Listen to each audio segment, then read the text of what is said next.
Well, hi, everyone. I'm Brad Free. It's the SoCal Report on Big Cap Weekend. Saturday is one of the biggest races of the winter meet at Santa Anita. The Grade 1 Santa Anita Handicap, two other Grade 1 races, a terrific Grade 2 for 3-year-olds. I'm going to try to make a case for long shots in the 3 Grade 1 races. But before we start talking about the Saturday card, let's take a look back and talk a little bit about what happened last week, the highlights and the lowlights from the preceding week of racing at Santa Anita. Now, the highlight had to be, everyone's talking about Unique Bella winning the Santa Isabel, her 4th consecutive win, a 97 Beyer speed figure to stamp herself reaffirm herself as the favorite for the Santa Anita Oaks and Kentucky Oaks. But to me, the highlight of the race was the impressive finish by the runner-up Abel Tasman. Abel Tasman had not started since December when she won the Grade 1 Los Alamitos Starlet for trainer Simon Callahan. She was coming in off a long break, and she made an extended run in the Santa Isabel that for one brief instant looked like it might lead to victory. Take a look at the replay of the Santa Isabel. That's Unique Bella out there cruising on the front end. But watch the filly going from 5th all the way into 2nd. That's Abel Tasman with an extended run through the turn at the top of the lane, and nearing the 8th pole, it looked for one brief instant like Abel Tasman might just collar Unique Bella, but Unique Bella had something left. Abel Tasman finished 8 lengths clear of 3rd. She earned a 94 Beyer speed figure, a super comeback, her 3-year-old debut, and I think that Abel Tasman established herself as a force to be reckoned with in the 3-year-old filly division.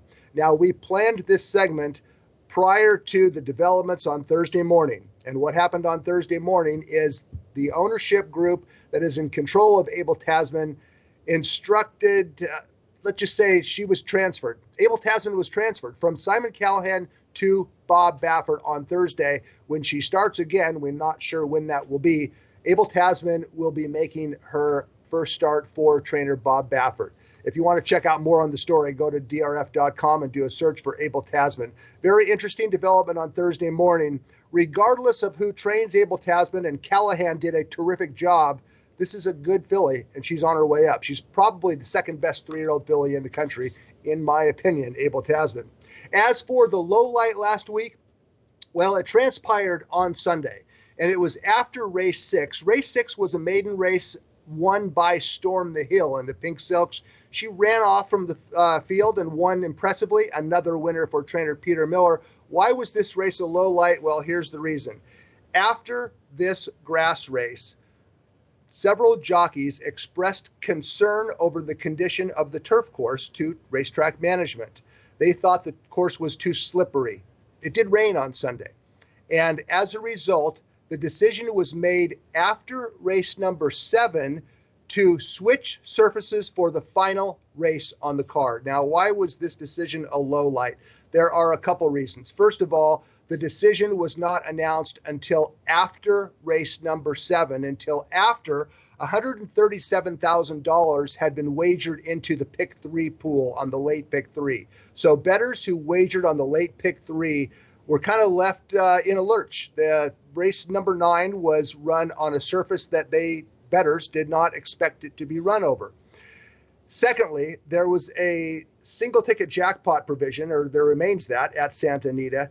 And by moving the surface from grass to dirt, under the rules, every horse on pick 6 tickets in the final race of the sequence were declared winners. So the single ticket jackpot rolls over no matter what. There had to be multiple winners in the sequence. Now, it's unfortunate because I'm not going to sit here and harp on this, but there must be greater communication between the jockey colony and racetrack management with regards to the condition of a course, main track or grass, in the event of rain. The decision to switch surfaces announced after race 7 was too late to protect bettors. There must be greater communication. Everyone wants the health and safety of jockey and horse at the top of the list. But we also need to worry about the bettors who are wagering money on these races. Secondly, the single ticket jackpot provision, because of the rules, there could not be a single ticket winner. But the $131,000 that was wagered into the pick 6 that day includes $15,000 that was put into the carryover provision that could not be paid off under the rules. So there must be some sort of provision. I think the racetrack should somehow make a provision or make it right by establishing some sort of provision to refund that $15,000. I'm not going to second guess racetrack management nor jockeys, but we need to take greater steps to protect the interest of bettors. Perhaps in inclement weather, maybe a racetrack should simply suspend pick six wagering for that day. I don't know. Maybe take those races off grass early in the day. There was an 80% chance of rain. Bottom line is this. Everybody went home on Sunday afternoon a little bit sour. So did I. It was not a comfortable situation for management, for jockeys, for horse players. Let's hope that the California Horse Racing Board and Santa Anita addresses the situation so it does not happen again. Okay, here's what's going to happen on Saturday. We're going to bet on some long shots. At least I am. Let's talk about 3 live long shots in the Grade 1 races, starting with the Grade 1 Triple Bend, a 7-furlong race. A field of 7 entered, and the favorite is number 5, Masochistic. He's the even money favorite for a reason. He's the fastest horse in the race on numbers. He's the pace of the race, and he's ready to go probably gate to wire. But his price is short. Even money, there's a long shot in here by the name of Conquest Cobra, number 7. And Conquest Cobra, I thought he ran super last time out. It was an allowance race won by a stablemate. We'll talk about that stablemate in a minute. Conquest Cobra in the orange and white check silks of David and Holly Wilson, trained by Vladimir Surin. And Conquest Cobra this was a 2-turn allowance race, by the way, was in the hunt until deep stretch. He got swallowed up and he ended up finishing 3rd, a creditable 3rd.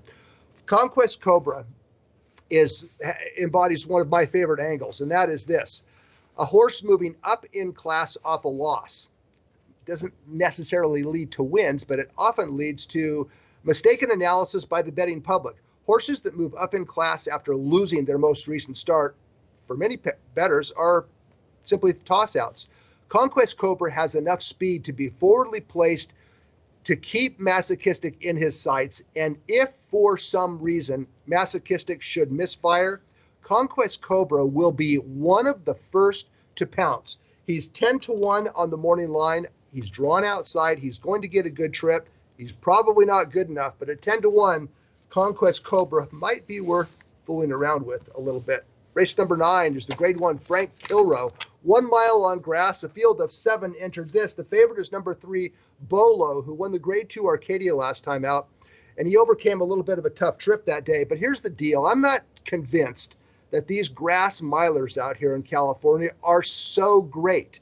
We have 4 of them coming out of the same race. Bolo, Ring Weekend, Conquest Enforcer, what have you?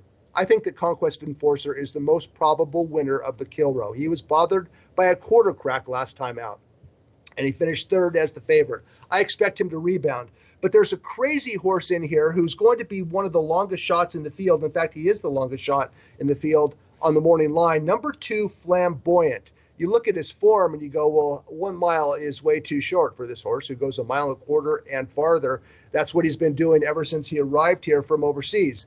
But he's a good horse in good form, and his most recent start was his first start since November. It was in the Grade 2 San Marcos, and Flamboyant makes a big, wide, sweeping move into the lane. He was positioned far back early. That's him on the far outside, closing ground, going 1.25 miles. He's another horse on Saturday up in class off a loss from a Grade 2 1.25 mile 3rd into a Grade 1 mile against faster horses. Now, Flamboyant probably will find 1 mile way shorter than he prefers. But if one of you and Dortmund go out there and go lickety-split, maybe this race falls apart, and maybe the Arcadia Stakes last time out, the race in which 4 of these horses exit, was not as great as the reputation. I look for Flamboyant to run well. Can he win? Probably not. At 12-1, it might be worth a couple bucks to at least hit the board. All right, the big one of the day is the $750,000 Grade 1 Santa Anita Handicap, and it's an okay field. Arrogate's not in there. Opportunity's not in there. We're left with 2 logical favorites, Midnight Storm, who is expected to set the pace from the rail, and Shaman Ghost, who has some big numbers shipping in from the east for Jimmy Jerkins. And those 2 horses are logical. I think they're going to be very close in the betting. As for a most probable winner, I pick Midnight Storm over Shaman Ghost. Not a whole lot of creativity there. But there is an upset candidate lurking in this field, and his name is Follow Me Krev. Follow Me Krev had been off 7 months when he returned last time out in the same allowance race that his stablemate Conquest Cobra ran in, and that's Follow Me Krev down on the inside under jockey Kent Sormo, and he's going to split horses down on the rail and surge to the lead and actually win with something left in the tank. That was a good, solid comeback win by a top quality, or a promising 5-year-old gelding, let's put it that way. He's unproven at this class level. We talked about the class analysis of the Grade 1 Santa Anita Handicap on this segment a few weeks ago. This race has been won twice in the last 5 years by horses moving up in class from allowance company. Melatonin last year, Game On Dude 5 years ago before he became famous. The point is this: 2 of the last 5 big caps won by allowance horses. That's what Follow Me Krev is right now, an allowance horse. He also is an allowance horse in top form. He is 8-1 on the morning line, and if Midnight Storm cannot stay a 1 1/4, and if East to West Shipper Shaman Ghost happens to misfire, I look for Follow Me Krev to run well, at least hit the board, if not spring an outright favorite. That's a look at 3 live long shots Saturday at Santa Anita, including Follow Me Krev in the Santa Anita Handicap. It's a really good card on Saturday. Beyond the graded stakes races, a terrific undercard with good maiden races, good allowance races, and a chance to maybe make some money. Flamboyant in the Kilroe, Conquest Cobra in the 7 furlong race, and also Follow Me Krev in the big cap. Okay, I'm Brad Free. Thanks for watching.